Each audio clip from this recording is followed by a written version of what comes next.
ഇവിടെ ഇരുന്നോട്ടുന്നു. പത്രം വായിക്കാറുണ്ടോ? പുട്ട് തൊണ്ടയിൽ കുടുങ്ങി സഫ്വാൻ എന്ന വിദ്യാർത്ഥി തൂങ്ങി മരിച്ചു. പുട്ടേ തൊണ്ടയിൽ കുടുങ്ങിയിട്ട് മരിച്ചില്ല. മുട്ട പഫ്സിൽ മുട്ട ഇല്ലാത്തത് കൊണ്ട് കടക്കാരൻ്റെ നേരെ ഭീഷണി.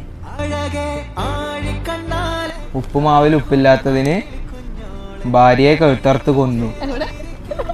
ഇമ്മേ, നമുക്ക് മലയാളം വായിക്കറിയോ?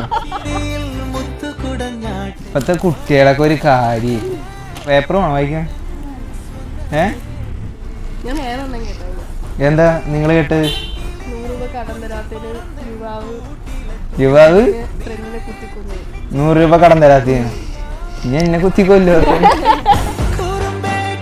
ഞാൻ പോട്ടെ.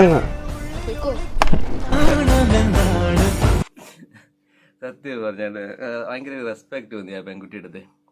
ചിലരൊക്കെ ഉണ്ടേ, ചില പെൺകുട്ടികളുണ്ട്, ചില ആൾക്കാർ നമ്മൾ ഈ ആണുങ്ങളെ കാണുമ്പോൾ തന്നെ ഉടനെ തുണിയൊക്കെ പിടിച്ച് മറച്ചു വയ്ക്കുക. അടുത്തൂടെ പോയി കഴിഞ്ഞാൽ തന്നെ ഒരുമാതിരി ചെറഞ്ഞു വെച്ച് നോക്കിയിട്ട് എഴുപതിന് ദൂരെയൊക്കെ പോകുന്നത് എന്ന് കാണുന്ന ചില പെണ്ണുങ്ങളുണ്ട്. അത് വെച്ച് വെക്കുമ്പം ഇത് തങ്കം സത്യം പറഞ്ഞാൽ എന്ത് ഫ്രണ്ട്ലി ആയിട്ടാണ് കെട്ടി ഇടപെടുന്നത്. അടിപൊളി, സൂപ്പർ. ഇങ്ങനെ